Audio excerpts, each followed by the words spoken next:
زانکۆی چەرموو ڕێبەری سیستەمی نوێی خوێندنی بۆلۆنیای بۆ تەواوی زانکۆکانی هەرێمی کوردستان ڕوون کردەوە. سیستەمەکە یەکێکە لە سیستەمە پێشکەوتوەکانی جیهان. زۆربەی وڵاتە پێشکەوتوەکانی ئەوروپا و ئەمریکا پەیڕەوی دەکەن بەم سیستەما نوێیە دەخوێنن.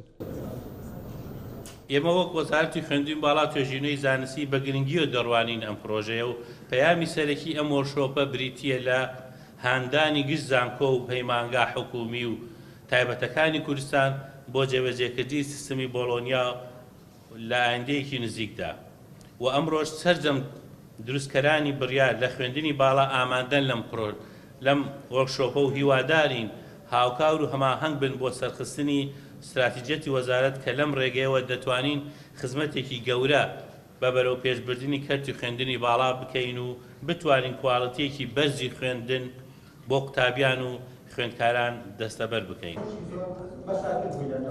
سیستەمی نوێی خوێندنی بۆلۆنیا لە ئێستادا بۆ بەشێک لە پرۆگرامی وەزارەتی خوێندنی باڵا و توێژینەوەی زانستی و پاڵپشتی دەکات بە مەبەستی زیاتر چاکسازی لا پرۆسەی خوێندندا لە تەواوی زانکۆکانی هەرێمی کوردستان.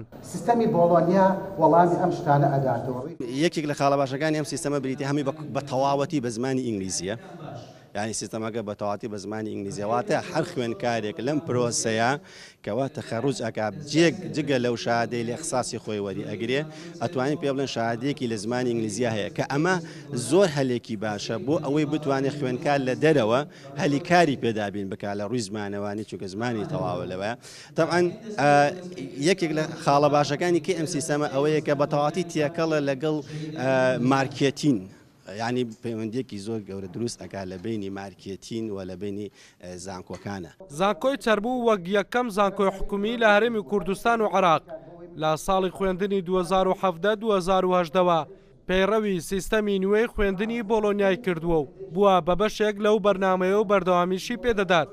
لە سیستەمی نوێی خوێندنی بۆلۆنیا خوێندن تێیدا بە زمانی ئینگلیزیە و شێوازی خوێندنی بە شێوەی وەرزیە با سیستەمی کۆکردنەوەی کرێدتە. هەڵگورد ئەحمەد، کورسات نیوز، هەولێر.